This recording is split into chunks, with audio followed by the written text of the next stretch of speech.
सभी दर्शकों को मेरा नमस्कार। आप सभी का स्वागत है तिवारी एकेडमी में।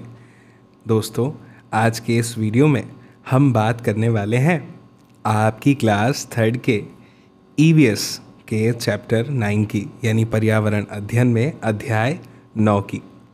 इस चैप्टर का नाम है बादल आए बारिश लाए। ठीक है ना? तो चलिए शुरू करते हैं। अब सबसे पहले हमारे सामने एक छोटी सी बात कही गई है। ये अप्पू के बारे में है। अप्पू एक हाथी है। आपको स्क्रीन पर दिखाई दे रहा होगा। आप अप्पू को देख पा रहे होंगे। क्या लिखा है? मैं जैसे जैसे पढ़ते जाऊंगा वैसे वैसे हाईलाइट करते जाऊंगा। आप देखिएगा और मेरे साथ सुनिएगा भी और पढ़िएगा भी। क्या लिखा है? अप्पू हाथी को केले बहुत पसंद है। वह रोज़ केले के पेड़ों से केले तोड़कर खाता है। एक दिन उसने देखा कि केले के पेड़ मुरझा रहे हैं। बहुत दिनों से बारिश जो नहीं हुई थी। अब बारिश नहीं हुई थी तो अप्पू ने देखा कि जो केले के पेड़ हैं वो बिना बारिश के मुरझाने लग गए हैं, है ना भाई। अब उन्हें पानी नहीं मिलेगा तो वो तो मुरझा ही जाएंगे ना। जब हमें प्यास लगती है और हमें यदि थोड़ी देर पानी ना मिले तो हम भी तो मुरझाने लगते हैं, है ना। हमें भी ऐसा लगता है कि बस जल्दी से पानी पी लें, है ना। कभी कभी तो हम खेलते खेलते खेल में इतना मग्न हो जाते हैं कि हमें ये याद ही नहीं रहता कि हमें प्यास भी लगी है। और फिर जैसे ही हमारा खेल ख़त्म होता है तो ऐसा लगता है कि बस अब जल्दी से पानी पी लेते हैं। और कई बार हमें जब पसीना आता है तो हमारे घर वाले कहते हैं कि अभी एकदम से खेल के आए हो, 2 मिनट रुको फिर पानी पीना। और हमें वो इंतज़ार बड़ा भारी लगता है, होता है ना ऐसा। तो एक दिन अप्पू ने क्या देखा कि केले के पेड़ मुरझा रहे हैं क्योंकि बहुत दिनों से बारिश नहीं हुई थी। फिर क्या हुआ? अप्पू बोला, मैं अभी अपनी सूंड में पानी भर कर लाता हूँ। वह नदी की ओर चल पड़ा। यानी अप्पू ने अब सोच लिया कि वो पेड़ों की समस्या का समाधान करेगा, यानी उन्हें पानी देगा। भाई बारिश नहीं हुई तो कोई बात नहीं, अप्पू ने सोचा कि मैं ही मदद कर दूँ। आप तो जानते हैं कि अप्पू एक हाथी है और हाथी के पास तो बड़ी सी सूंड होती है। वो क्या करता है? उस सूंड में पानी भरता है ना। और फिर वो अब क्या करेगा? अप्पू अब पेड़ को पानी देगा। देखते हैं क्या अप्पू ऐसा करता है। नदी से अप्पू ने जी भर कर पानी पिया। सूंड में पानी भर भर कर वह खूब नहाया। आप चित्र में देख सकते हैं ना कैसे वो नहा रहा है। फिर लिखा है, सूंड में पानी भरा और जाकर केले के पेड़ों को भी नहला दिया। अब क्या होगा? भाई वही होगा जो हमारे साथ होता है। हमें प्यास लगती है और कोई हमें पानी पिला दे तो हमें कितना अच्छा लगता है। वैसे ही जैसे हमें भूख लगी हो और हमें हमारा मनपसंद खाना मिल जाए तो हम कितना खुश हो जाते हैं। वैसे आपका मनपसंद खाना क्या है? हमें कमेंट करके ज़रूर बताइएगा। तो पानी जैसे ही मिला केले के पेड़ खिल उठे। अप्पू बोला, अब मैं रोज़ तुम्हारे लिए पानी लाऊंगा। तुम मुझे मीठे मीठे केले जो देते हो। भाई अप्पू ने कहा कि तुम मुझे इतने मीठे मीठे और स्वादिष्ट केले देते हो तो मैं तुम्हें पानी तो दे ही सकता हूँ, है ना। तो अप्पू ने कहा कि मैं रोज़ तुम्हें पानी दूंगा, तुम मुझे इसी तरह से मीठे मीठे और स्वादिष्ट केले दिया करना, ठीक है। अब हमारे सामने हैं कुछ छोटे छोटे लेकिन बहुत ही इंटरेस्टिंग क्वेश्चंस, यानी प्रश्न। भाई आप तो जानते हैं सबसे अच्छा हिस्सा किसी भी पाठ का यही होता है कि हम प्रश्नों के उत्तर दें। हमें मज़ा भी तो तभी आता है जब हमसे कोई प्रश्न पूछता है कि कहानी तो ये थी, अब प्रश्न का उत्तर दो, है ना। तो बहुत मज़ा आता है। चलिए देखते हैं प्रश्न क्या है। सबसे पहला प्रश्न है, अप्पू को कैसे पता लगा कि केले के पेड़ों को पानी चाहिए? तो मैं आपको बता दूं, अभी हमने हाल ही में पढ़ा है। कैसे पढ़ा है? अभी पढ़ा है कि केले के पेड़ मुरझा गए थे और उन्हें मुरझाया हुआ देखकर अप्पू को पता चल गया कि केले के पेड़ों को पानी चाहिए, क्योंकि अप्पू जानता है कि बारिश नहीं हुई है कुछ दिनों से, है ना। तो इस तरह से अप्पू को पता लगा। अब आप अपना उत्तर ज़रूर लिखिएगा। भाई जब हम कहानी को बहुत अच्छे से समझ लेते हैं तब हमारे लिए आंसर देना यानी उत्तर बताना बहुत ही सरल हो जाता है। सही कह रहा हूँ ना मैं? ठीक है, अब अगले प्रश्न पर आते हैं। अगला प्रश्न क्या है? तुम्हारे घर के आसपास के पेड़ पौधों को पानी कहाँ से मिलता है? भाई अब इसमें मैं अपना उत्तर दे सकता हूँ और मेरा उत्तर सुनकर आप अपना उत्तर दे दीजिएगा। तुम्हारे घर के आसपास के पेड़ पौधों को पानी कहाँ से मिलता है? तो मेरे घर के आसपास के जो पेड़ पौधे हैं उन्हें पानी मिलता है बारिश के पानी से, और मैं भी कभी कभी पेड़ों को पानी दिया करता हूँ। मेरे दादाजी अक्सर मेरे आंगन में लगे पेड़ पौधों को पानी देते हैं। आप अपना उत्तर लिख सकते हैं। फिर है, अप्पू हाथी ने नदी से जी भरकर पानी पिया। तुमने जानवरों को कहाँ कहाँ पानी पीते देखा है? तो इसमें भी मैं आपको मेरा उत्तर बताता हूँ। मैंने अक्सर जानवरों को तालाबों से पानी पीते हुए देखा है। मेरे घर से थोड़ा ही दूर, चूँकि मैं गांव में रहता हूँ, मेरे घर से थोड़ी ही दूर पर एक तालाब है और वहाँ अक्सर मैंने कुछ जानवरों को पानी पीते देखा है। इसके अलावा हमारे गांव में गाय के पानी पीने के लिए और भैंसों के पानी पीने के लिए अलग अलग जगह पर पानी पीने के लिए टैंक बने हुए हैं जिनमें रोज़ पानी भरा जाता है। ये पानी भरने का काम मोहल्ले वाले या जिनके घर के आसपास ये टैंक है वे लोग भी कर देते हैं, और मैंने अक्सर उसमें गायों को, भैंसों को और कभी कभी कुत्तों को भी पानी पीते हुए देखा है। इसके बाद में है, क्या तुमने कभी किसी जानवर को पानी पिलाया है? अगर हाँ तो किसको? मैंने एक बार अपने घर से बाल्टी में पानी भरकर एक गाय को पानी पिलाया था। ठीक है, तो ये तो मेरा उत्तर है। आप अपना उत्तर भी लिख सकते हैं। इसके बाद अगला प्रश्न है, जिन जानवरों को कोई पानी नहीं पिलाता वे पानी कहाँ से पीते हैं? अब आप कहेंगे भाई कोई पानी कौन से जानवरों को नहीं पिलाता?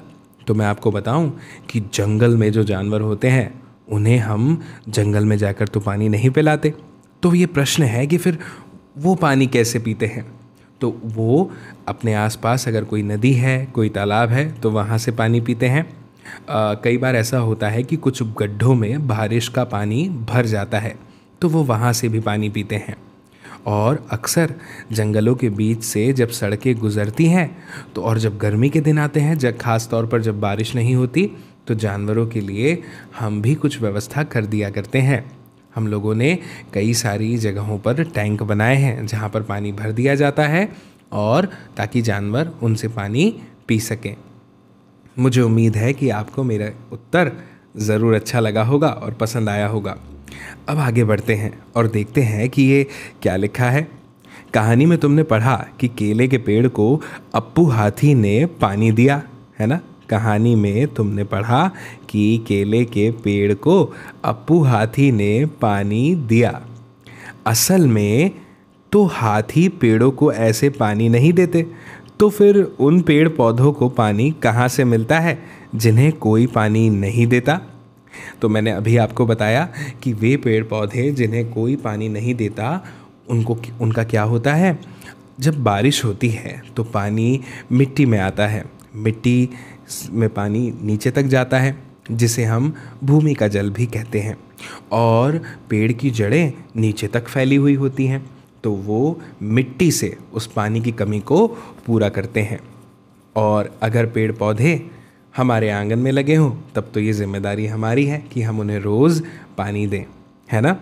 तो ये मेरा उत्तर था। आप अपना उत्तर अपने अनुसार दे सकते हैं। आगे लिखा है, पेड़ पौधों को ज़्यादातर पानी बारिश से मिलता है। बारिश आते ही पेड़ पौधे खिल उठते हैं। आओ बारिश के बारे में एक कविता पढ़ें। भाई ये तो मेरा इंटरेस्टिंग काम आ गया है, कविता पढ़ना। तो चलिए मैं आपके सामने कविता पढ़ता हूँ, आप ध्यान से सुनिएगा। कविता का शीर्षक है बादल आए। गोरे गोरे काले काले बादल आए जादू वाले। गोरे गोरे काले काले बादल आए जादू वाले। कुत्ता गैया हाथी घोड़ा। मेरे साथ बोलिए तो, कुत्ता गैया हाथी घोड़ा, और कभी हंसों का जोड़ा, या फिर बनकर अरना भैंसे, दौड़ेंगे हो कर मत वाले। पल में आते पल में जाते, बोलिए मेरे साथ, पल में आते पल में जाते, महीनों कभी नजर न आते, और कभी जम जाते ऐसे, हफ्तों तक ना टलते टाले।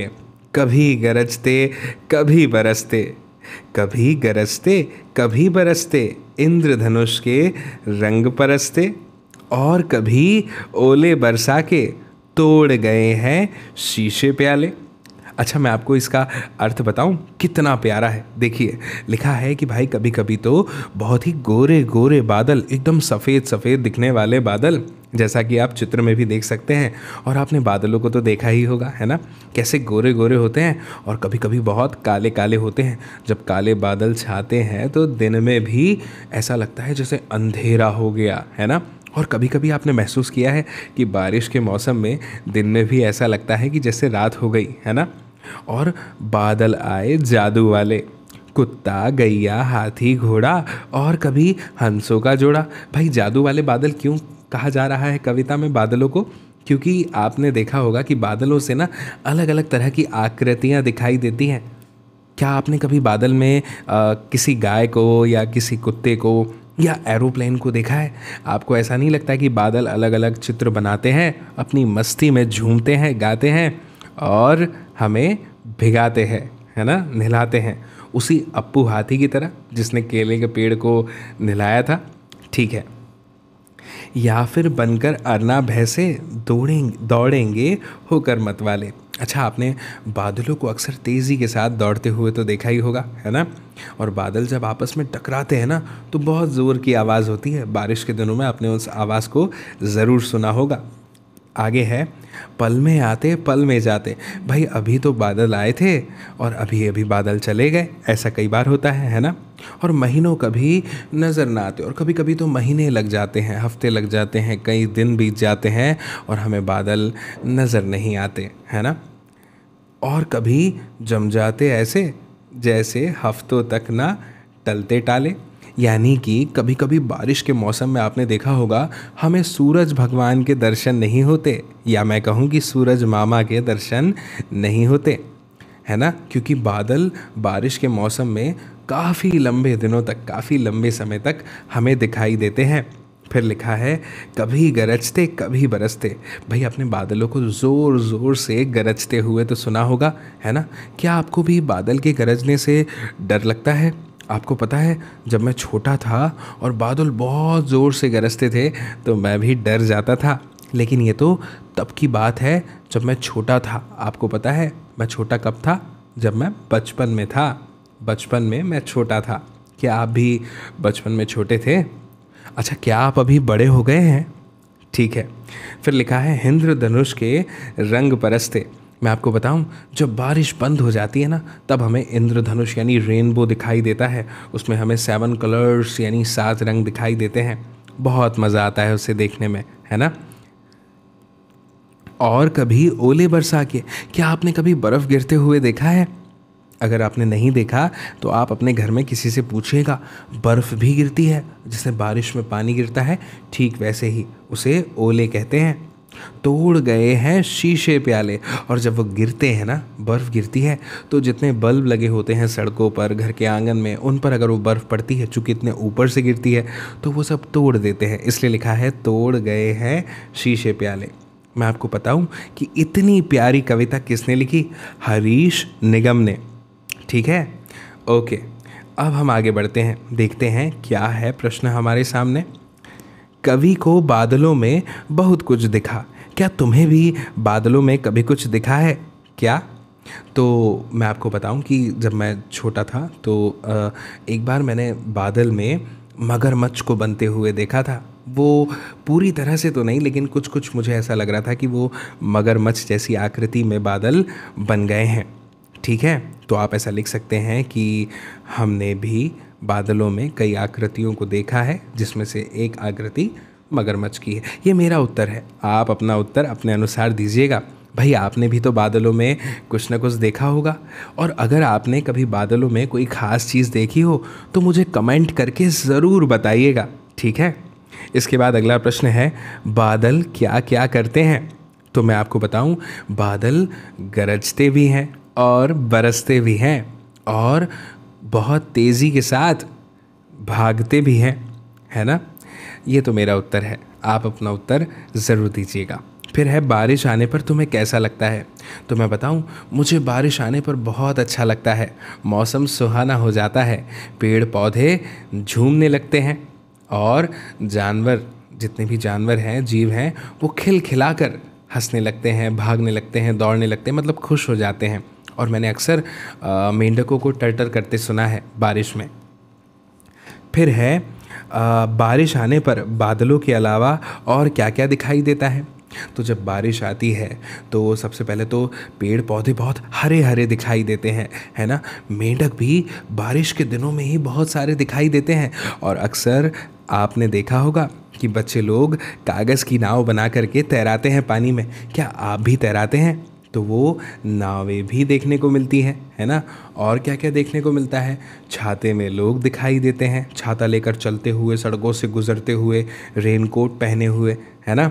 और भी बहुत सारी चीज़ें हैं। इसके बाद है, क्या तुमने कभी इंद्रधनुष देखा है? और इंद्रधनुष कब दिखाई देता है?